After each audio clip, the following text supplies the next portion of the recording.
Hello, everybody. I'm here with a special guest from the Chicago Blitz, head coach of the Chicago Blitz Indoor Arena football team, Mr. Mike Oliver. Mike, welcome. Welcome. Thank you. How are you, sir? Nice to be here, sir. We've met in the past because you are the returning head coach of the Chicago Blitz, which played 2 games last year at the Odeum and had a great, successful season. Tell us about the Chicago Blitz, how they got started, and what your role has been with the team. Well, the Chicago Blitz, actually, in the beginning I was hired on as the head coach of the Chicago Slaughter. Okay. And my player personnel and I and our staff, we put together a pretty robust roster. And at the last moment, the Slaughter decided not to go on with their season. And some investors, small investors, came in and asked me if we wanted to carry on with the Blitz. So we did. It was a baptism by fire without a doubt. Okay. But one of the reasons that we decided to go on with this is that we felt that we procured an all-star team of football players, and if we didn't move forge ahead, that we'd never know that these guys would probably never play again together. You know, right. They'd all go in their different directions. So we, stubborn or stupidity, we persevered and we went through, and we had a 7-3 season. Yeah, excellent season last year. 2 of those games you played at the Odeum. The rest of them were at the either away or elsewhere. But 7-3 was awesome. How did the season progress for you? I mean, you started out big. Scary. Scary. Let's see. I think in our first 3 games we played, or 4 games we played, 3 teams that were in the finals for the following season, right. or the past season, and we were lucky to get by with our 1-3 record. Okay. And then we put together, actually it was 1-2. I'm sorry, and then we put 5 in a row down. Excellent. And we made a nice run, and then we've lost one towards the end. But we capped it off by beating Saginaw, who was 9-0 at the time. Okay. And we ruined their party for the perfect season. Yeah. And we ended up 7-3. Excellent, excellent. And a good omen is that your new home, the Odeum Expo and Sports Center in Villa Park, is where you had 2 wins and no losses. Absolutely. So correct. That's a good omen, because that's why you'll be here next year. Can't wait to be back. Okay. A little bit about arena football. A lot of people watch every weekend, Saturday, college, Sunday, NFL. And some people actually watch Canadian football, and I know that's popular with a lot of folks. But indoor arena football is a whole nother game. First of all, the dimensions of the field, let's start with that. That's a 50-yard field, right? Dimensions are 50-yard field. It's played in indoor soccer, or it can be an ice rink. So the dimensions are not unlike Chicago Stadium, 85 feet by 200 feet, okay. for most of the stadiums. And it is right inside the hockey rink. They put dasher soft pads around, take the glass off. Players sit in the benches, just like they do in a hockey game. There's 8 men on the field at one time, 3 linemen, a quarterback, 3 receivers, 1 who can move vertical. They call that the high motion man. Okay. And he can move towards the line like in the Canadian League. Okay. And there's 1 running back. And there's certain rules for the defense. As far as their middle linebacker, they have what they call a MAC, and he has to stay inside the box, which is in between the linemen, 5 yards off the line of scrimmage. And then once the ball is snapped, he can move forward. Okay. There's no stunting. There's blitzing only through the gaps. Okay. There's certain little other rules. There's a jack linebacker who basically is not unlike an outside linebacker in a 3-4, so he does a lot of coverage as well. But both facets of the game are implied as far as running. You can run the ball. We ran the read option in this indoor rink, and it's mainly for passing, but you can put together a good balanced attack indoors. Nice. And talk about the scores of some of the games that are in arena football. There's a lot of offense. Yes. A lot of offense, and you're the offense coordinator. Yes. So you actually are allowed to be on the field during the offensive plays, correct? Yes, and that's the scary part because I'm almost 60, so I can't climb over to jump over the board to get out of the way, yeah. like I used to. But yeah, I'm allowed 10 yards behind the line of scrimmage and have to be off to the right. There's 1 coach on the field at each time. That would be offensive coordinator or the defensive coordinator. I would be here, he would be there, and Yeah, you just got to watch for those turnovers because it's like a herd coming your way. So yeah, stampede. I get in coordination with the referees because they're up in age too. So But the benefit of that is you're able to be in the huddle before the play starts. Yes or no? I can. The quarterback comes over to me. I Okay. cannot go into the huddle. The quarterback comes over to me, which is nice because he gets to come over. So you can signal plays in like the NFL or these other teams, but there's really no reason for it unless you wanted to go to some type of quick attack to where you would just signal it in and they would go to the line. We do have something like that, and the no huddle is prevalent in this game as well as it is the outdoor game. Right. But for each play, the quarterback is allowed to come over to me, and so we have a quick session and call the play and get back because we're still under the clock. Now, if you see something on the defense, can you, where you're standing, call an audible? I can. Most Do of the you? time, I have. But most of the time I left that up. We had Juice Williams last year. Great quarterback from U of I. And everybody knows about Juice. Yeah. So I didn't have to do too much calling there. Unnecessary. No. I let Juice run. I am the offensive coordinator, and I enjoy the chess match of going against the opposing defensive coordinator. But when you have an individual like Juice out there, it's not an ego thing, but I took a back seat and let him run with a lot of stuff. I still had input. I started it out, but I pretty much let him take over. Well, one of the things, just to mention who we're referring to, Juice Williams was a University of Illinois standout Big Ten quarterback and played last year, and you had several other outstanding players, obviously a 7-3 season. Tell us about some of the highlights for your offensive teams. Well, we had a couple. Tim Mueller used to play with the Chicago Slaughter. Anthony Bullock played with the Chicago Slaughter. And then Juice. So those were the three that we took from the Chicago Slaughter. That we took, it would be veterans, considered veterans into our season. And then we had a couple other guys who played some indoor football.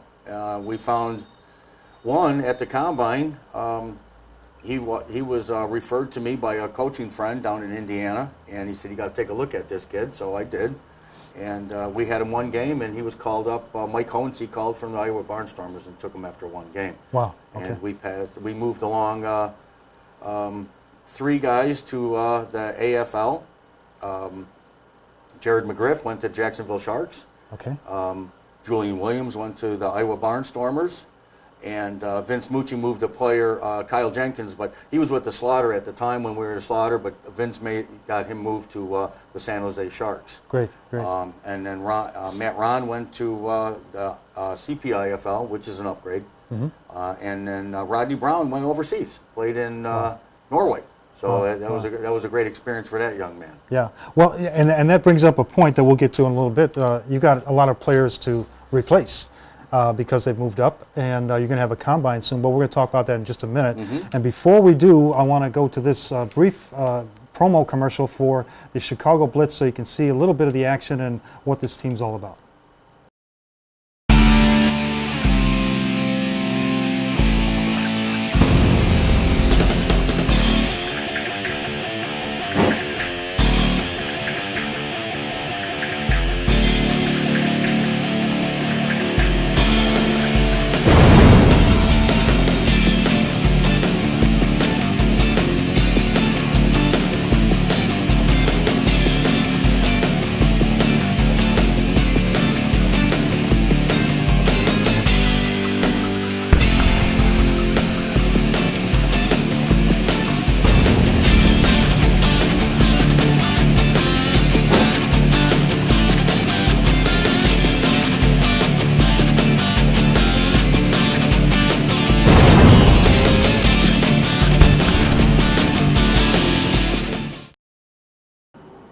We're back with Coach Mike Oliver, who is the Chicago Blitz head coach, second season, and we're talking about the upcoming season that will be played in Villa Park, Illinois for the Chicago Blitz.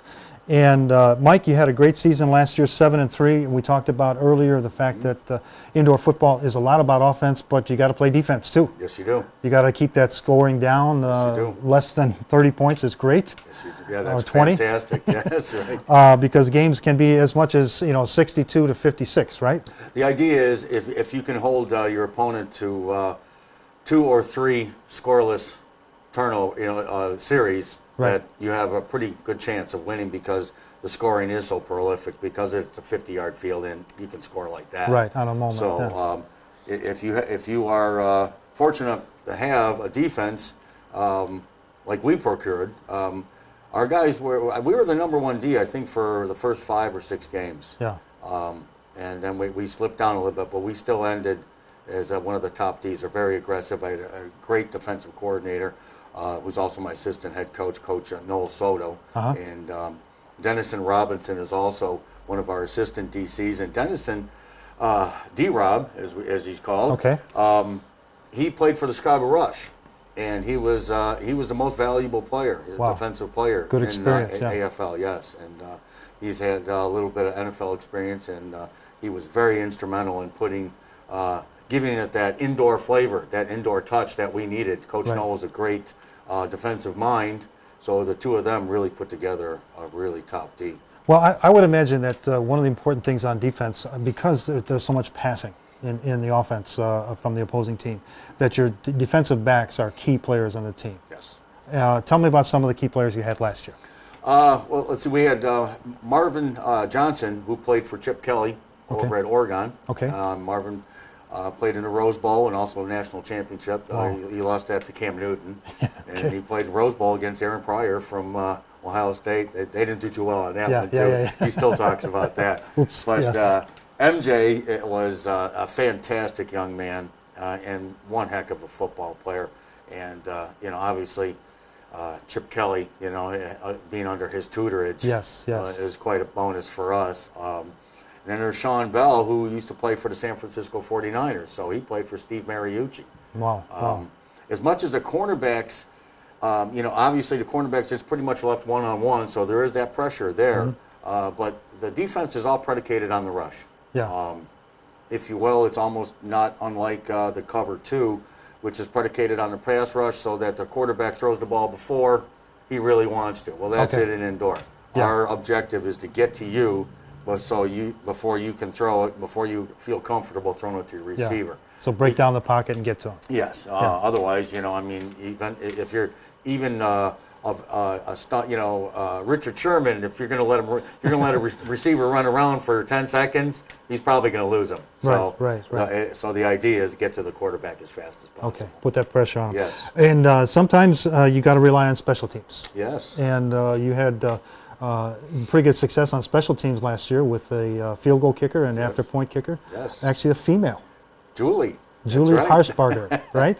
Yes, Julie did a fantastic job, and there was a female in a breadbasket in Kansas, and they had her at running back, and some say that was more of a gimmick, and Julie was no gimmick with us. Right. As a matter of fact, I didn't give her much of a shot. I had 2 other kickers in there, and there was supposed to be a third, Jared Armstrong from Purdue, but he couldn't make it because of other obligations.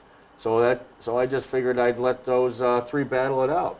And we cut the 1 male after a couple of weeks, and then it turned out to be a head-to-head battle, Julie against a guy from semi-pro who is quite a leg. I mean, very strong leg, but it came down to accuracy, and Julie was the accurate one. Right. And it, so we took her. And it turned out that at the end of the season, she received a Player of the Year for Special Teams award from the league. Yes, she did. So good choice on your selection. Not bad. You got to get one right every now and then, right? That's right. Well, with all of the players that have moved up and the new players, there's lots of mix going on. There's opportunity for new players that have not yet played on your team to come to a combine on October 18th in Libertyville. Tell us about that. Well, the combine is it's faceted in different ways. We have invites from players who contact us, maybe who got cut from an NFL team, maybe the last cut, and are looking to stay on the radar. Okay. This way we provide film and notice and get back, or they want to stay in shape. There's other players that we invite from other teams who are looking. Maybe they want to change. Maybe they've changed location because a lot of the players. This is not the Lexus and Audi football league. This is not the NFL. They don't pull up in that car. So they all have jobs. So maybe if they transfer and they hit us up, or some guys just say, hey, I was playing here in Tennessee and I want to play up there. So we look over the film, we invite him, and then there's the guy that we get off the couch. Sitting on the couch, Sitting watching on the the game. couch, he can, if this is his fantasy football, camp like they run, like the Cubs and the Sox run for baseball and stuff, Right. you have a shot, and my story is that, like I just said, Julian Williams. I mean, here's a young man who was playing flag football. Now he had a college background, but it was a small Division III school, Yeah. and his coach just pushed him our way, and he went through the combine. We liked him. Went through the camp. We liked him. Played one game, and there he goes. Right, And he's right. off and running. Right. And Kent McDonald, who's a big fan favorite, number 4, Big Kent, and he looks like Larry Fitzgerald. He's Okay. got the long dreads, Okay. and that's all I said at the combine. He was a standout right away, and I said to my player personnel, I said, "Who's that Fitzgerald dude?" Yeah. And he's like, "He's pretty good, huh, coach?" And I'm like, "Yeah, he's going to make camp." Yeah. Well, Kent, he lived in Elgin and just saw the ad and came out. Excellent. So there you go. There Yeah. was a literal. I mean, yeah, he's in shape and he's 6'5", and Right, you know right. he's kind of that. He's that freak football player. I mean, he really is one heck of a football player. But here's a guy that was just doing nothing. Yeah. Came in, and he went and played in the Texas League after the season. But he'll be returning to the Blitz this year. Excellent, excellent. That's great to hear. And for those of you that are sitting on your couch watching this, or are moving into the area and want to be involved in the combine on October 18th from 8 a.m. to 1 p.m. in the Libertyville Sports Complex. You can just Google it or figure out where that address is. But you can also check it out at the web on the official website for the Chicago Blitz, which is thechicagoblitz.com. And there you see it at the bottom of the screen.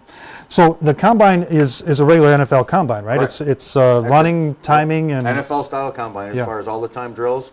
If you were to Google NFL combine and see everything that they do on there, that's what we do. Right. From the 40, the short shuttle, which is 5-10-5, 3-cone drill, broad jump, vertical jump, bench press 225. Okay. I know that scares a lot of people when you say the 225 bench press, but for everybody out there, the coach is really the only thing that the bench press tells you. They're not looking for Arnold Schwarzeneggers. Okay. If you can put up 225 6, 7, 8 times, that tells me you're in the gym. right. If you can't move it, I mean that tells us you're not in the You're gym. not coming to the combine to Right. get into shape. Right. You're already in You're shape. in shape. Yeah, yeah. Incidentally, I did have a fullback who put it up 43 times. 43 times. 43 times. He was mad because he was too shy of the NFL combine record. But since then, I heard he's put up 50. So Wow. So you do get those guys. But yes, we run all the NFL time drills, and then we do position drills. Okay. Pretty much the same as they do in the NFL. And we also came up with some other ones that apply to the indoor game as well. Okay, good. All right, so there's lots of ways you can get in touch with the team and follow the team, not only in preseason, information about the combines I just mentioned on the chicagoblitz.com as the website, but also they have Facebook pages, Twitter pages. You'll see the links from that website to get there, and we encourage you to follow them whether you're a player or fans. And the fans have a great opportunity at your home arena because there are only 7 rows. Yeah. Off the boards Yeah. that are actually the sidelines, Right. and a little short step between the first seat to the sides. So you're right into the action, and there's not a bad seat in the house. No, there's not a bad seat in the house, no matter where you sit. Some of the arenas are right. Some of the people are right up on the boards at the Odeum, and we kind of like this. It does separate that.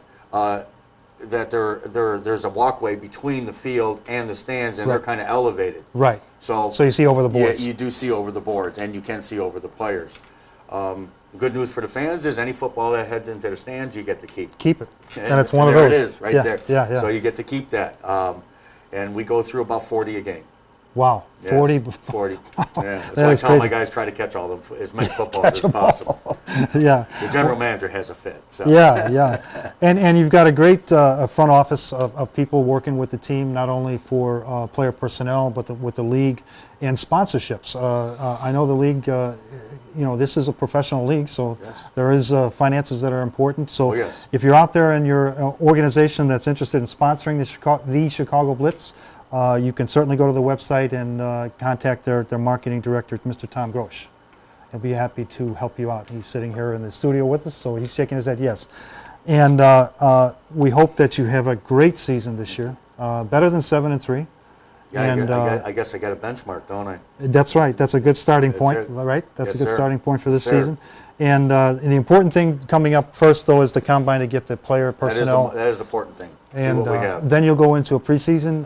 What we'll do is, I'm pretty sure we're going to sign just about everybody outside. I know Marvin, like I said, Marvin Johnson won't be with us this year. Okay. For job restrictions. He lives out in Portland, so we will have to fill that spot. But a lot of the other players are returning. Okay. So, but we just got to get them inked, get them down, and that's what we'll do. Okay. This next week we'll start getting them in there, get them inked. That way I know what we need at the combine. Okay. But you know, it's still sometimes, even if I have all my receivers, you know, the next Kent McDonald or the next Julian Williams Yeah. is out there. It's Yeah. out there. So He's watching right now. We're talking to him right Right. now. So, Okay. and it does happen. So, you know, the next thing is the combine. That's the most important thing. And then we go to camp, which would be February, because the season starts in March this year. Okay. And the league only allows me to go into camp 1 month prior to the season. Okay. So this is a little early as far as combine goes, you know, but this works out better from the November or December because of the holidays, Thanksgiving and the holidays. Right. Some in the past, I've known some players just, you know, they can't make it. Yeah, So family, this works yeah. out, so it gives them time to get their combine numbers down, and if they want to do any adjustment, weightlifting and, you know, conditioning before they hit camp, before we bring them in, then they have ample time. Excellent, excellent. And you'll be playing 5 games at home, a total of 10 games in the regular season, plus the playoffs. So you have an opportunity to come to at least 5 home games at Villa Park's Odeum, and then also the postseason that will be at that stadium as well. And it's great fun. If you haven't been to an indoor arena football game, come to their first game or any preseason games that we can get lined up over there, because it's exciting. It's great family fun, too. It's a kids' event.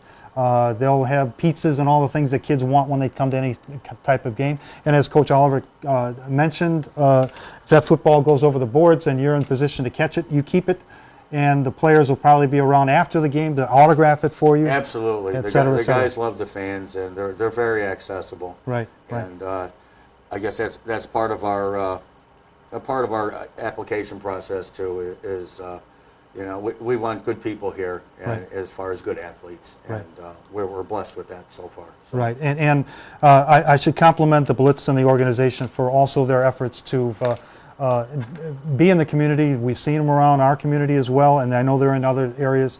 And also they are really in support of kids in combating the bullies that are out there and making sure that they mentor these kids and stopping that problem. But Coach, it's been a great time sitting here with you. I've known you for a while now, and I appreciate everything Thanks you do for having me, Al. for the team, and I know you're going to have another great season. You've been watching the Chicago Blitz preseason program. This is Mike Oliver, their head coach. I'm Al Stash. Thanks for watching, and we will see you next time.